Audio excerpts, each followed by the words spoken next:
Rachel Lindsay, thank you for joining us. There's so much to discuss with you, so it's hard to know where to start. I know. It's been a lot these last few weeks. The Bachelor, the Greatest Seasons Ever show premiered Monday night. You wrote a blog ahead of that on your website. The first question I would ask, though, is just overall, if you have a feeling or an insight, why do you think it's been this long without a Black lead in the male Bachelor franchise? I want to make it clear. I say Black because I'm Black. I would like to see, there have been Latinos in the lead, but, Asian, Indian. I have people reaching out to me from all backgrounds, ethnicities that are saying they would like to see it. And I think that's the movement that you see going on right now with the hashtag BIPOC, Bachelor. I honestly think that the show is a business. It's a franchise. And part of a business is giving, it's supply and demand. It's giving them what the supply that they want or that they're demanding. And I think they know who their audience is and what they want. And so they're giving them the product that they want, which are white leads. And I don't think that they've shied away from that at this point. I will say that when I was the lead, they did make changes. They brought in producers of color that they didn't work with me, but they worked with my contestants. And I noticed that they asked me a lot of questions because they wanted to do things right because it was the first time. But after I was the lead, those changes went away. And you only have one Black producer that's in the house with the contestants. And there were 3 when I was there. I've definitely talked to them about, when are you going to have a lead of color?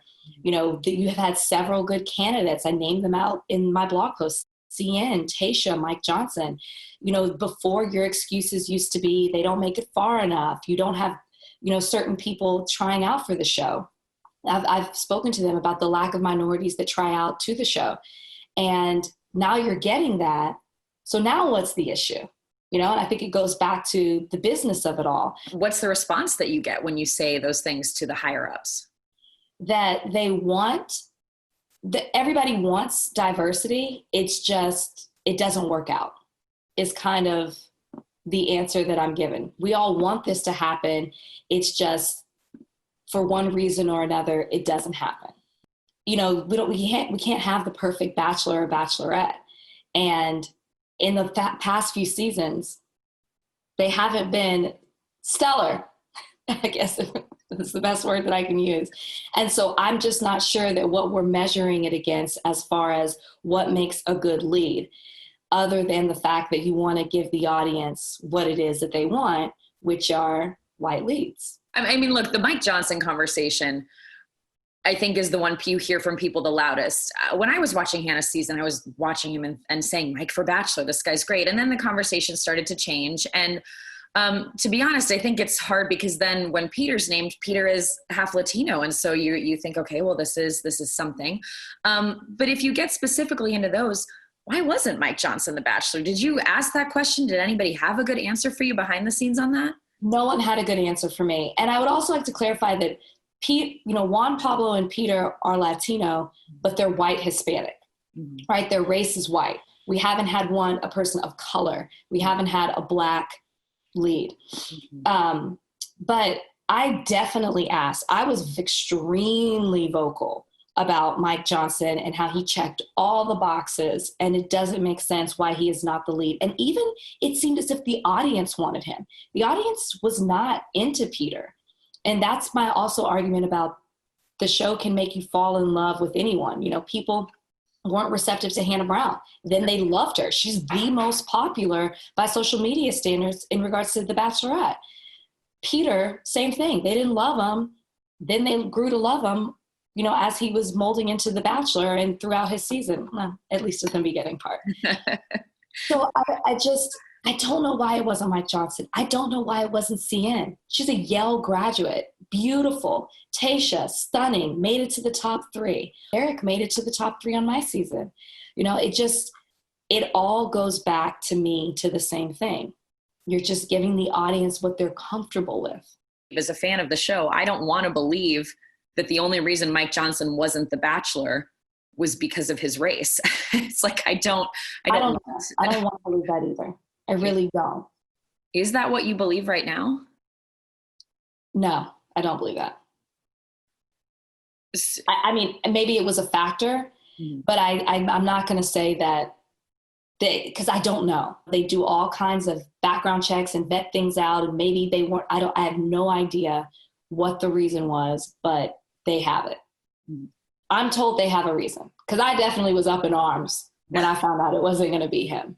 I mean, Mike aside, as you mentioned, it's been 24 seasons. It's time. It should have happened by this point. You also wanted to see the franchise change the storylines for people of color that you felt that they were problematic. I've seen you talk before about your season and feeling that way on your finale. I wondered if other examples had also come to mind when you were writing that.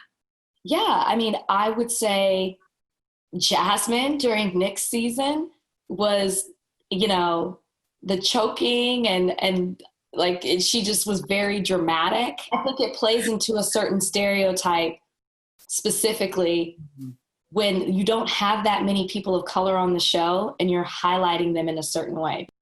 Eric was angry towards the beginning of my season. He was shown to be angry. Kenny was shown to be angry at the beginning of my season, and it played into a stereotype that you have of Black men. Those definitely stand out to me. And I think when you have very few people of color already on the show, when you play into certain stereotypes of them and their storylines, it just perpetuates this thinking that the audience already has for people of color.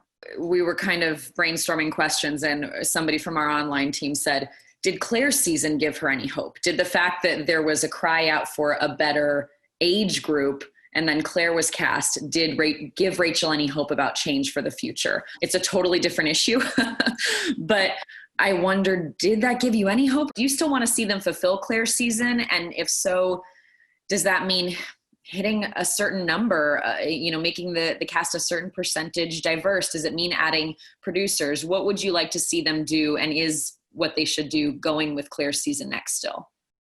I definitely think they should move forward with Claire's season. Like, my girl deserves to find love. She'd already be engaged right now if we hadn't been in the middle of a pandemic. I talked to her, she's ready. I think that it's progression that they casted a lead who's actually interested in dating people outside of her race. That's one thing you can check. As far as producers, I still think that they can bring in more producers of color just to even get a different perspective, not just so the contestants can feel comfortable with, but even on the casting side, so they can recruit more people of color. I think that that's huge. Have you heard from anybody on the executive side, the show's creator, an executive producer, since that blog yesterday? Oh, since the blog? No, I haven't heard from anyone. In the past week, yes, I have heard from an executive producer just saying that they hear me and they want to make changes. This isn't my first rodeo with hearing an executive producer say, we want to make some changes. I believe you want to, or I used to believe you want to, but I'm not seeing anything. I've been affiliated with this franchise for almost 4 years, and I hear you, but I'm not seeing any action behind those words. I would never tell people to boycott the show, because I truly believe there are great people behind the camera, and I still have great relationships with those people to this day. I just think it's a business, it's the franchise, and you want to put out a product that you know is going to be well received. You know it, and it's worked for you for 18 years, so why would you change it? I think that's the motivation. You said that if this doesn't change, you plan to disassociate from the franchise. You and Becca Kufrin have that podcast, Bachelor Happy Hour, that is through Warner Brothers. What does that actually look like? I am under contract right now, so I'm not quite sure how that's going to work, but I'm serious.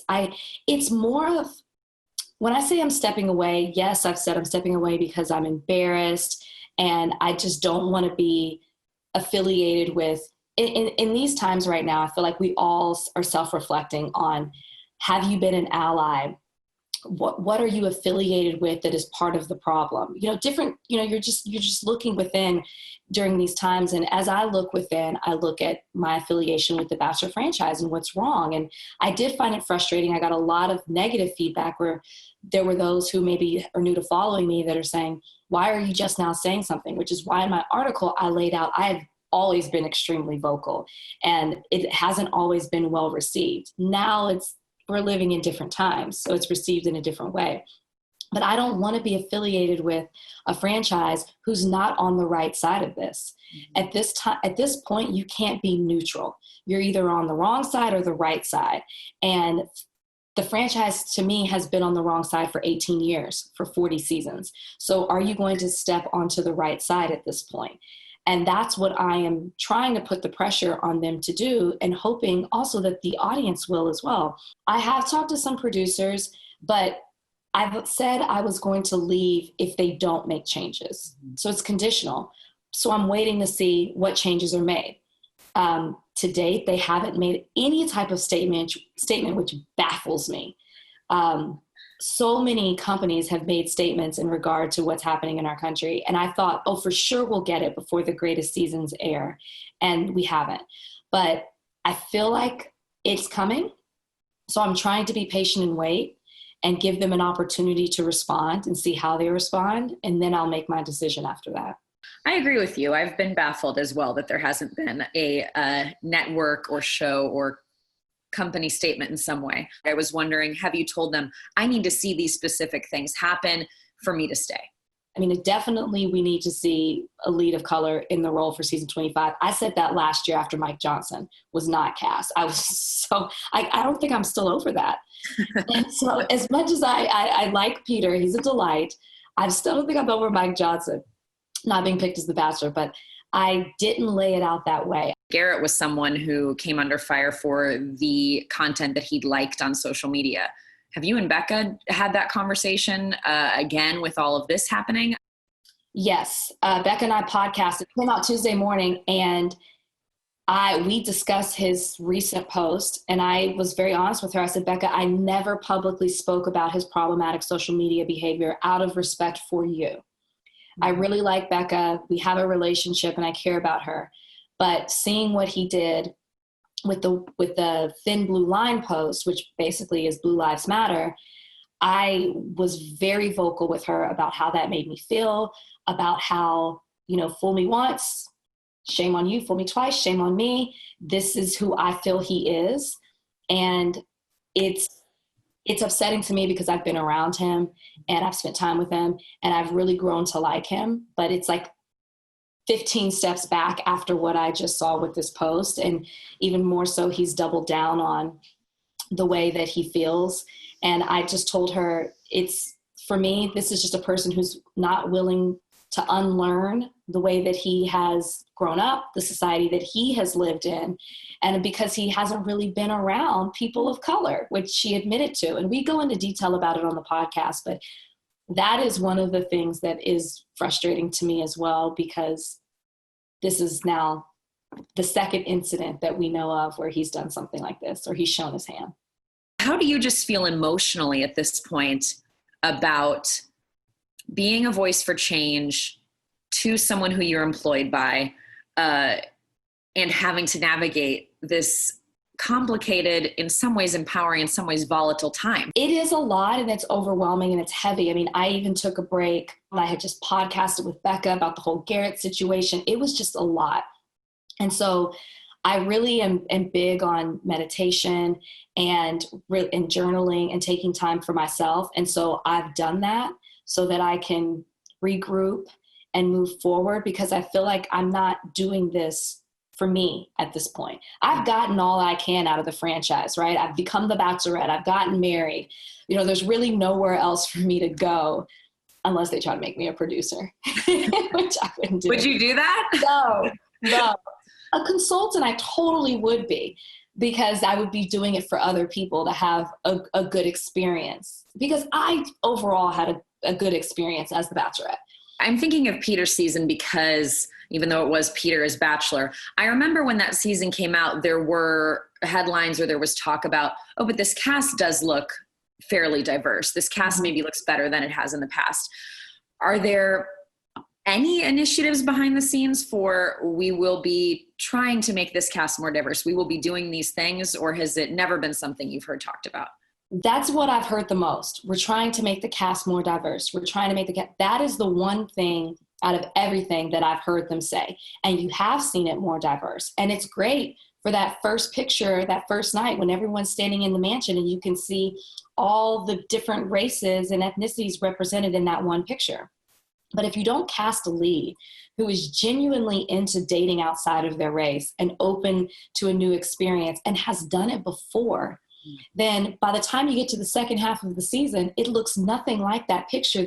And that's my big issue too. You don't cast people who are genuinely into dating outside of their race.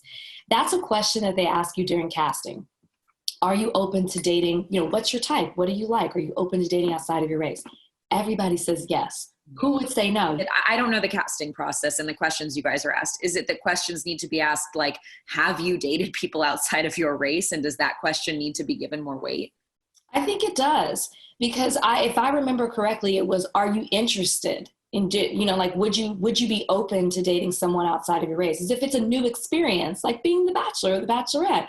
And of course you're like, yeah, that sounds interesting. But as you see, and I'll give Peter's use Peter's season as an example, Natasha made it to the top 6 or 7, but she never had a one-on-one date until the end. And when he takes her on the one-on-one date, he sends her home. In Hannah's season, Mike Johnson was the last person of color. He gets a one-on-one date and he gets sent home. And it's very evident that they're more there to fill a spot than they are to genuinely pursue a relationship with that contestant. And the audience calls it out every single time. You mentioned too your response when that 2019 Bachelorette reunion was filmed, that you pointed out that you were the only woman of color in the room. I was actually emotional. I don't even think I've ever talked about this. I was emotional the day of the 15-year reunion because I felt so out of place. And it's not that the girls weren't welcoming. We have a group chat. We talk all the time. We've had Zooms during quarantine. I'm glad that I went because it was really great to meet bachelorettes I hadn't before and to create this sisterhood. But it was emotional for me. I remember they had to redo my makeup because I was just kind of like, this is so sad that I'm 1 out of 15, but Hannah wasn't there, 1 out of 15. And it just hit me in a certain way to realize this is what the franchise is. This is representative of the franchise I'm affiliated with.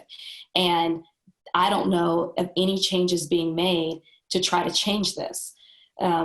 So I have spoken with producers, and I did after that. And then, of course, it was, we want to do better. We want more leads of color. But then no action has been taken. I've even been vocal in saying, though they're not going to have, when Tayshia was up, when Cien was up, they said, oh, do you think we're going to get a Black Bachelorette? And I said, no, it's too soon. They're not going to have it back to back. And let's be honest, my season had lower ratings. I don't know if it was the lowest, but it was definitely one of the lower rated seasons. And that was reflective of who the audience was. So I think they know who their audience is. It is a business. And they're catering to what their viewers want. How do you kind of think you will look back at your experience with The Bachelor? Because it was a jumping off point for you to achieve some dreams that you worked hard for, but at the same time, there were issues with it. Yeah, I think that The Bachelor changed my life completely. I'm married. My career path has changed. I've made friends, lifelong friends, behind the camera, some on the camera with some of the women. I will never forget the experience that The Bachelor's given me. And that's why it's always been hard for me, because you never want to bite the hand that's feeding you. So I'm very grateful, and I acknowledge that what the franchise has given me. But at the same time, I have to be true to myself and hold them accountable when I feel like they're doing something wrong.